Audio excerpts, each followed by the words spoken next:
So we've been talking constantly, constantly that since 2016, there has been a serious push and infiltration by not only UKIP, but other right wing elements within the Conservative Party, namely the ERG, to essentially take over running of the Conservative Party.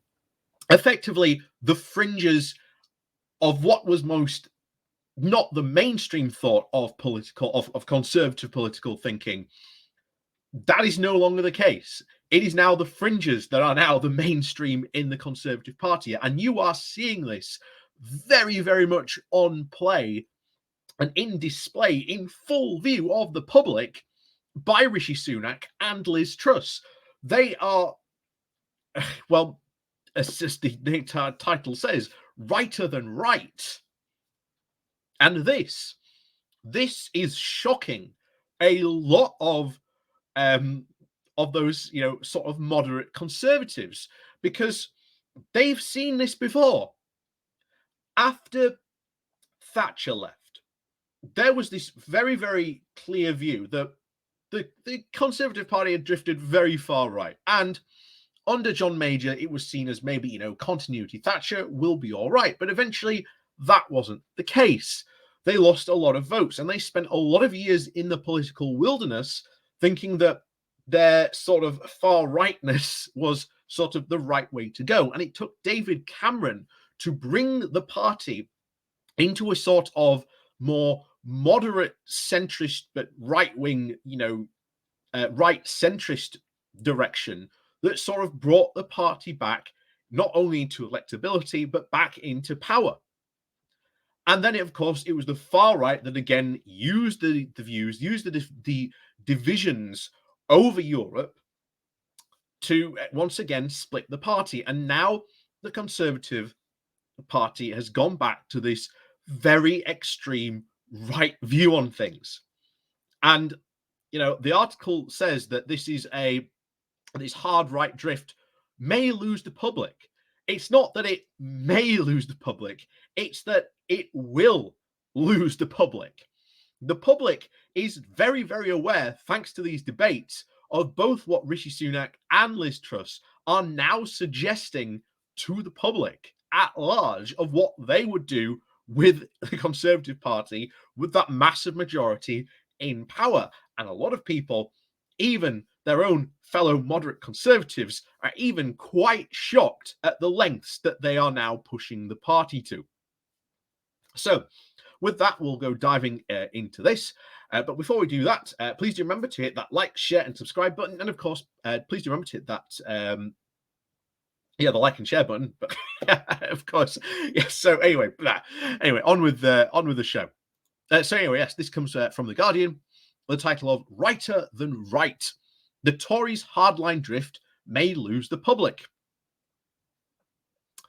It is a thread running through the Conservative leadership campaign as a show, although the apparent desire to be the toughest on the asylum seekers, the biggest advocates for tax cuts, skeptical about net zero measurements, this is a party that feels like it has shifted decisively to the right. Some argue the arms race for populist policies from Liz Truss and Rishi Sunak exemplifies the new conservatism, one fundamentally altered by Brexit and Boris Johnson, which has gradually absorbed the priorities of those who used to support UKIP. Others, however, say that the robust talk on immigration is nothing new for a party that pioneered the hostile environment and is already trying to deport asylum seekers to Rwanda. While tax cuts is almost mandatory when the Tories try to pick a new leader, but all this could be sort of missing the point. Some experts are querying whether the avalanche of these hard right policy ideas, particularly on immigration and asylum, simply show a party out of touch with the public and now notably more worried by issues like cost of living. One change does seem obvious. While the Conservatives have always had a strain of authoritarian right-wing opinion, this was balanced by a more liberal wing, one which, since Johnson became leader, has almost disappeared. And as we've said before, when Johnson became leader, he had the purge. He purged all those moderates from the party. They're now all sitting outside the party. They're the ones looking on at this race, aghast and agog at what's going on.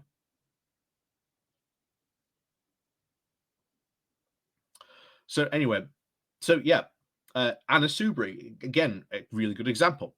The former Conservative minister who quit the party for the very ill-fated Change UK argues that people with views like her, Kenneth Clarke, David Gooke, Dominic Grieve, were once pretty much the mainstream. We were the radicals. We were the norm. Now everything has changed, she said. Almost none of us are in Parliament anymore, and the ones who are left are now the fringe, and the mad people are now running the government. Say what you want about Anna Soubry, but I think she's very, very right on her assessment of that. As to whether the leadership contest shows a further rightward drift from Johnsonism, there was some evidence of this in the early skirmishes, which very much featured the bullish US-style talk about identity politics and a drastic reduced state from the likes of Kemi Badenoch and Suella Braverman. With the now cast now stuck to Truss and Sunak, the focus has been on very much the immigration and asylum, both promising to further toughen the Rwanda policy. Nick Lowe's the chief executive of Hope Not Hate, which monitors the populist far right and far right sentiment, points to polls carried out for the group that shows what calls for a notable shift amongst Tory members on immigration and connected issues from 2018 to 2020, saying that the centre of gravity in the Tory party has shifted to the right quite considerably, he said. It is no surprise whether candidates privately support the Rwanda policy or not, they take a hard line publicly. Similarly, the leadership contest has seen mass pledges to cut taxes, which has even once forced the once skeptically Sunak to performing a U-turn to say that he would suspend VAT on fuel bills. Neither has, of course, explicitly embraced the state shrinking ethos of the likes of Badenoch, but the repeated talk of the efficacies and leaner organizations does imply a reduced role for public services. Something, again, the public does not want. The idea of to shrink the state is not a popular one. And it will not go down well if that's the road the Conservatives want to do. We've already had austerity, which has already cut public services to the bone. And people are very, very well aware of how much public services have been shrunk down. So if the Conservatives seriously go on attack against more public services, they are not going to last long in office, because all any opposition party has to do is, well, we're going to sort of rebuild back public services. You know, it's pretty much a vote winner. And even people who are in the Conservative Party, when you look at those polls, want good public services.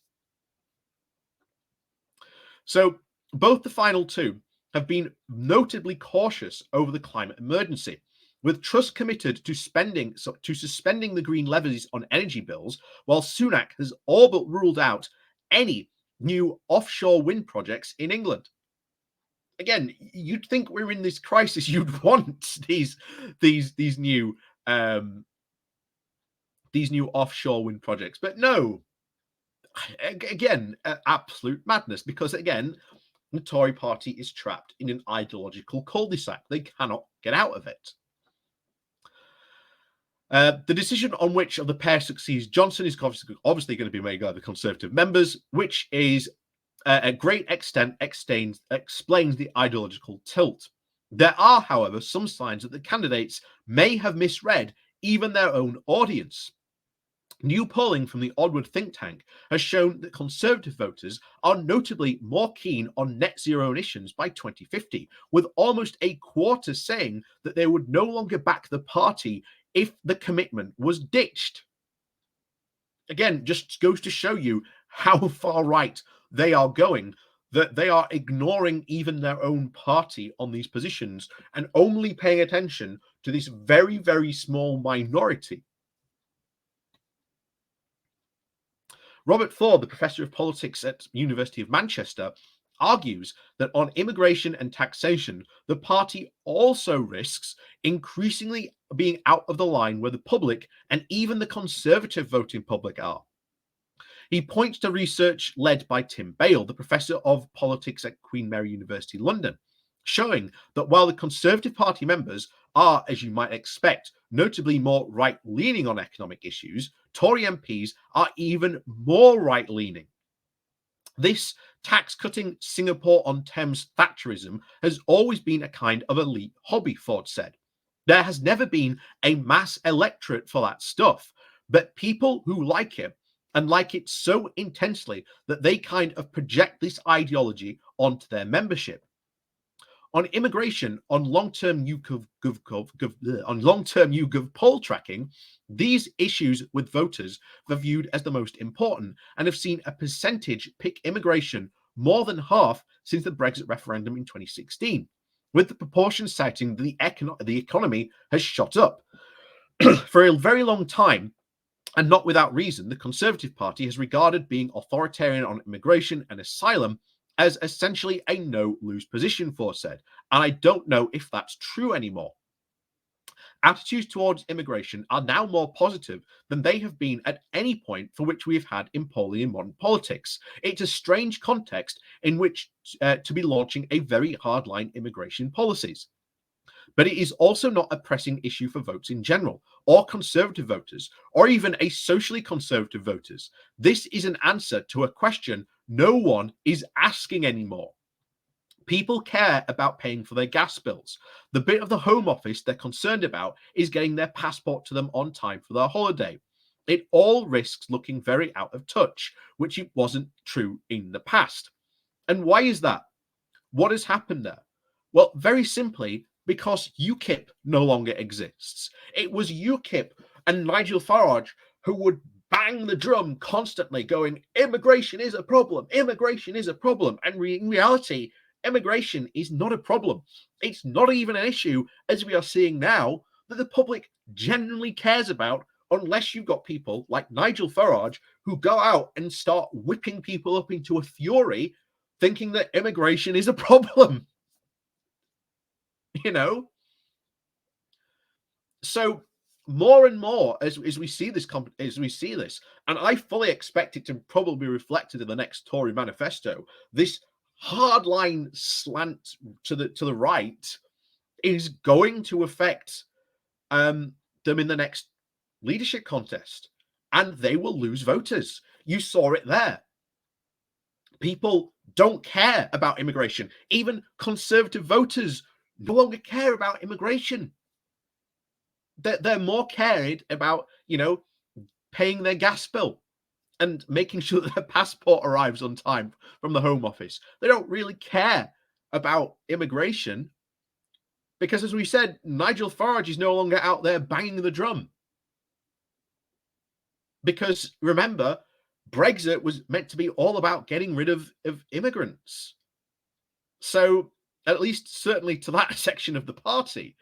So, as far as they're concerned, now that you've, quote, got Brexit done, the immigration question should be over. But no, they're leaning ever more to these hard right policies. We're seeing this idea of, we need to have a small state.